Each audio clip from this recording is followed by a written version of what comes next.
Hello friends, मैं हूं विकास कुमार। आप सभी का अपने यूट्यूब चैनल विजन मैथ्स 1.0 पर बहुत बहुत स्वागत करता हूं। दोस्तों, जैसा कि आप सभी को पता है कि इस चैनल पर कक्षा 8, 9 और 10 की गणित की संपूर्ण तैयारी कराई जाती है, जिसमें से यह हमारा कक्षा 10 का तीसरा वीडियो होगा। दोस्तों, अभी तक हम लोगों ने एक्सरसाइज 1.1 तक के सारे प्रश्न को विस्तृत रूप से हल कर चुके हैं। तो अब हम नया कंसेप्ट पढ़ते हैं जो कि हमें आगे के प्रश्नों को हल करने में काफी मदद देगा। तो आज का हमारा टॉपिक है अंकगणित की आधारभूत प्रमेय, फंडामेंटल थ्योरम ऑफ अर्थमेटिक। तो दोस्तों आइए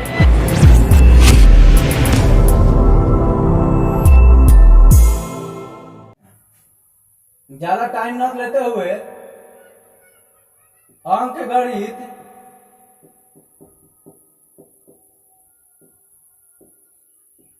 की आधारभूत प्रमेय, इसको बोलते हैं इंग्लिश में फंडामेंटल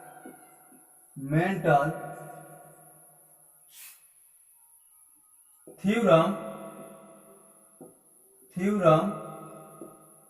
ऑफ अर्थमेटिक।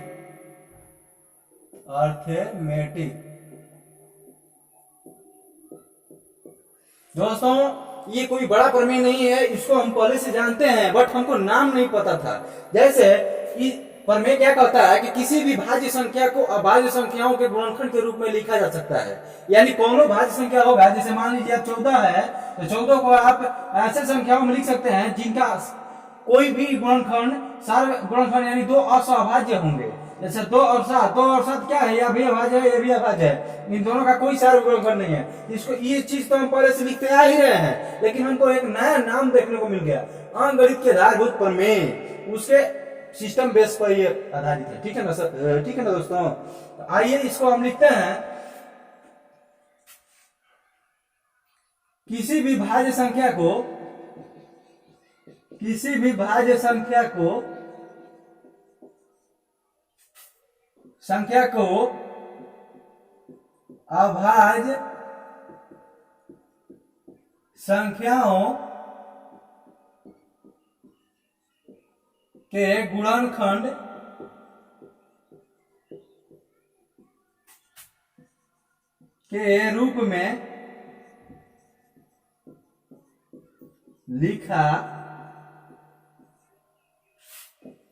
गुणनखंड के रूप में लिखा जा सकता है,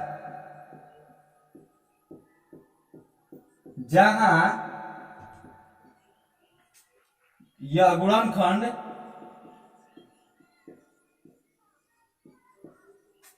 आने वाले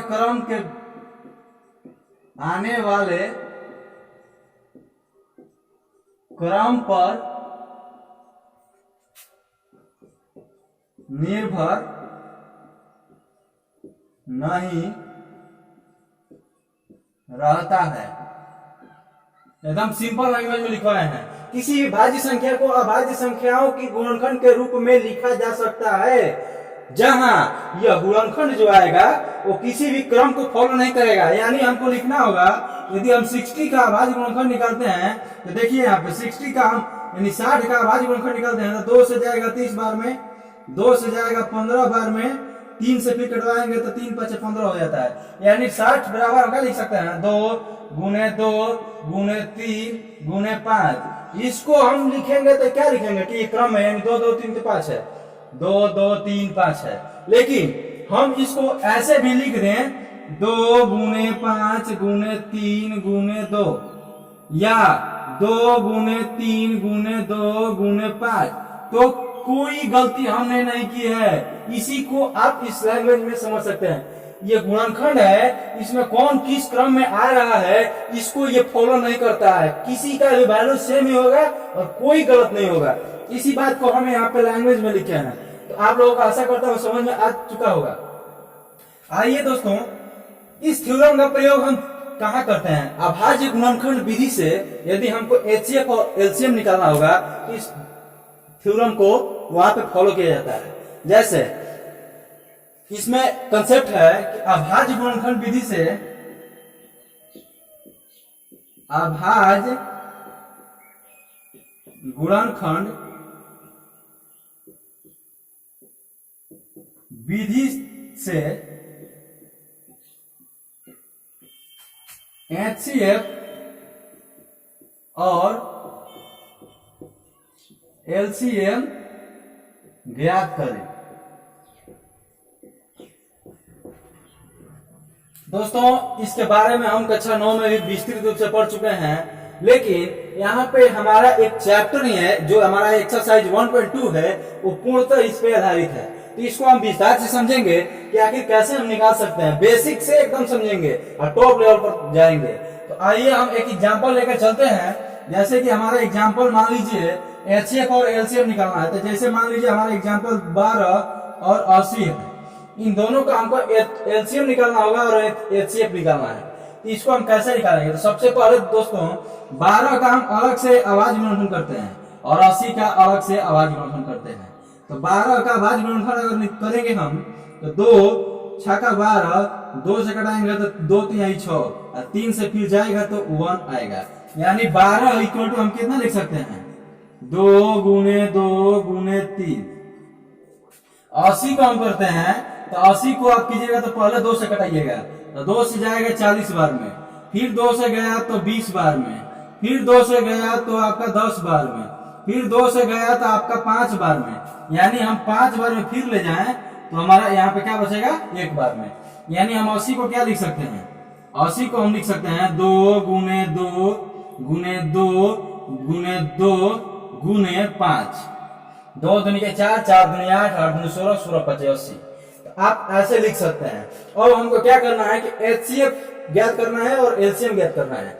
दोस्तों HCF का मतलब होता है कि हाईएस्ट कॉमन फैक्टर, यानी हमको इन दोनों का माने ज्यादा हमको जो दोनों में हो और सबसे बड़ा हो उसी को लेना है। जैसे कि हम 2 ले लिए, 1 और 2 ले लिए, 1 और 2 ले लिए, हम बोलेंगे कि दोनों में तो 2 2 1 मिलिएगा, तो इसी को लिख देते हैं कि HCF 2 हो जाएगा। नहीं, हमको देखना है कि और भी मिल रहा है क्या, और जब मिलेगा तो हमको टोटल का लिखना होगा। यानी HCF हम निकालते हैं, अगर HCF निकालते हैं हम, तो देखेंगे कि 1 2 दोनों मिल गया, तो दोनों को मिला के 1 2 लिख देंगे। फिर देखते हैं कि और भी 2 इसमें है क्या, तो इसमें भी है और इसमें भी है, तो इसको भी लेंगे और इसको भी लेंगे, इन दोनों को मिला करके 1 हम लिख दिया, यानी कॉमन दोनों से ले रहे हैं। ठीक, फिर देखते हैं कि इसमें 3 है, इसमें 3 है क्या, नहीं है, जो दोनों में नहीं मिलेगा उसको हम छोड़ देंगे, यानी दोनों का HCF 2 गुने 2 बराबर 4 हो जाएगा। ये हमारा 12 और 80 का HCF हो गया। उसी प्रकार से हम LCM निकालते हैं। तो LCM का मतलब होता है दोस्तों लोएस्ट कॉमन मल्टीपल, यानी सबसे कम जो मल्टीपल हुआ हो। जैसे कि इसमें कुछ नहीं करना होता है, अब जो HCF लिखा है ना, HCF को लिख देना है और जो बच गया उस सभी को लिख देना है। जैसे कि 1 2 इसमें है, 1 2 इसमें है, तो दोनों को मिला करके 1 2 लिख दिया हम। इसमें जो मिलेगा उसका 1 ही लिखा जाएगा, जो नहीं मिलेगा उस सबको इसमें लिखा जाएगा, यानी दोनों का 1 2 2 लिख दिए।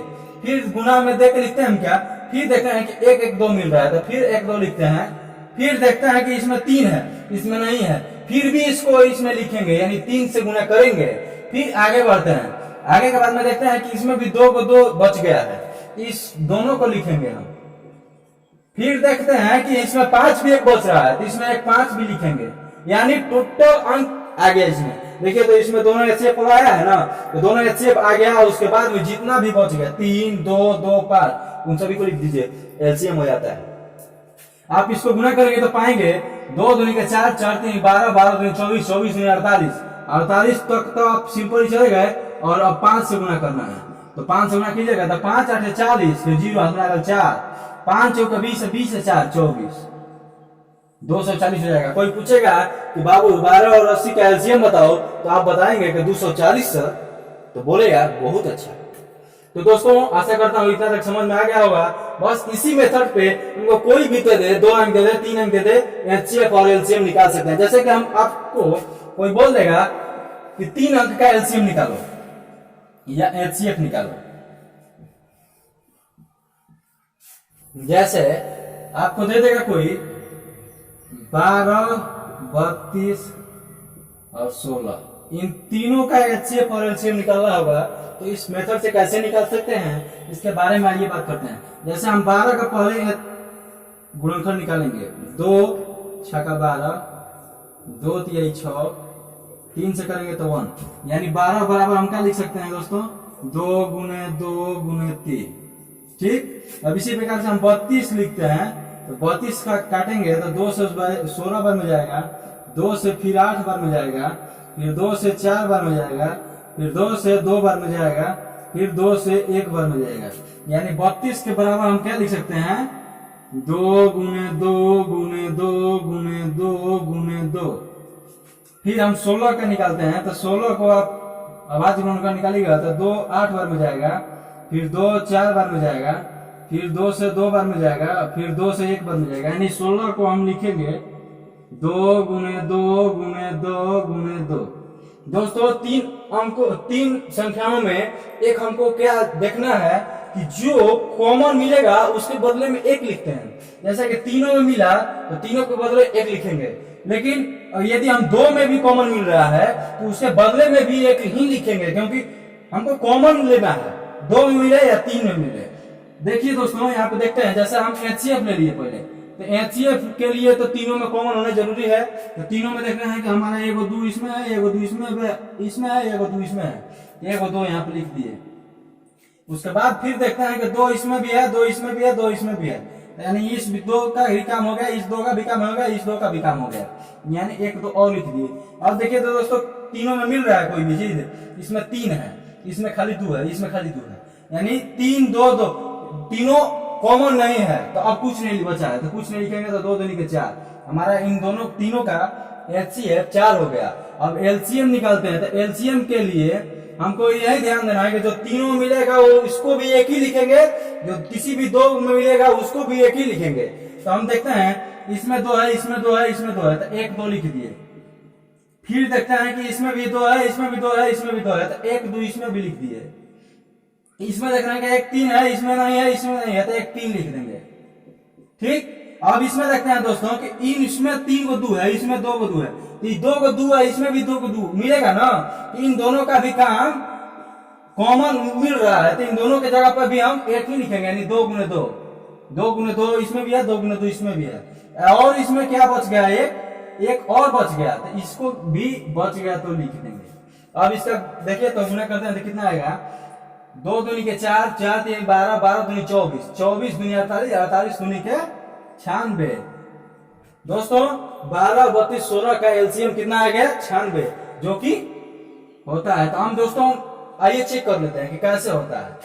LCM के लिए दोस्तों आपको बता दें कि एक और बेस्ट मेथड होता है, 12 32 16, इस पे आप डायरेक्ट कटा सकते हैं। तो 2 से कटाइएगा तो 2 से 12, 2 से कटाइएगा तो 16, 2 से कटाइएगा तो 8, फिर 2 से कटाइएगा तो 2 3 6, 2 8 16, 2 4 8, फिर यहाँ पे हम मान लीजिए 2 से कटाते हैं तो 3 नहीं जाएगा, तो 3 सेम उतरता है, 2 2 4 8, 2 दूनी के 4, फिर 2 से कटाते हैं तो 3, 2 दूनी के 4, 2 1 2, फिर यहाँ पे हमारा क्या बच गया, 3 और 2, तो इसको आप सबको गुना कर दीजिए, तो LCM में क्या निकल के आएगा, 2 गुने 2 गुने 2 गुने 2 गुने 3 गुने 2, 2 दूनी के 4, 4 दूनी 8, 8 दूनी 16, 16 3 48, 48 दूनी के 96, यानी 96 आ रहा है। हमारा क्या ये भी मेथड सही है, ये भी मेथड सही है, आपको जो अच्छा लगे उससे बनाइए। लेकिन हमारा आगे का क्वेश्चन बोलेगा 1.2 में अभाज्य गुणनखंड विधि से ही, तो हम इस रूल को फॉलो करेंगे, इसको अभी साइड कर देते हैं। कितना समझ में आ गया होगा दोस्तों? पहला पॉइंट तक लिखिएगा, यदि 2 पूर्णांक A और B हो तो A B 2 को पूर्णांक दिया है, तो दोनों का गुणनफल यानी पहली संख्या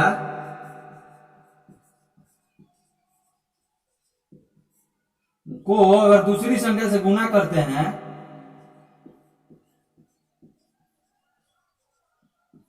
तो ये किसके बराबर आएगा? तो दोनों संख्याओं के लॉस और दोनों संख्याओं के मौस, इन दोनों का बराबर हो गया। यानी ए और बी का महत्तम समापवर्तक यानी मौस और ए और बी का लॉस यानी लघुत्तम समापवर्त, इसको हम क्या लिख सकते हैं? अर्थात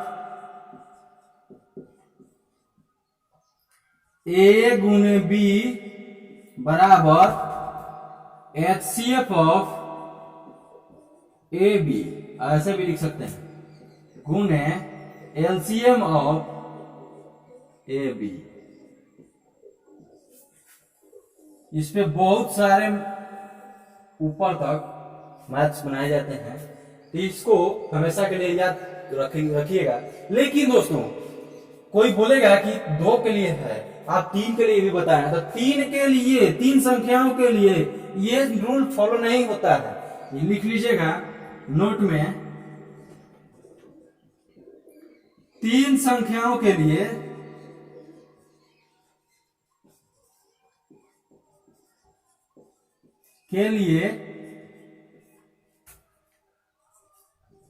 इस सूत्र को प्रयोग नहीं किया जाता है। दोस्तों 3 सूत्र के लिए भी एक फॉर्मूला बना दिया गया है देखने के लिए, जिसका यूज करना कोई बुद्धिमानी का काम नहीं है। बहुत बड़ा फॉर्मूला है जिसको आप अभी ना यूज करें तो ही बेटर रहेगा। तो आशा करता हूं इतना आप सभी को समझ में आ गया होगा, जिसका स्क्रीनशॉट ले लीजिए और उतार लीजिएगा। इसके बाद हम आगे एक्सरसाइज 1.2 का टोटल क्वेश्चन आज कर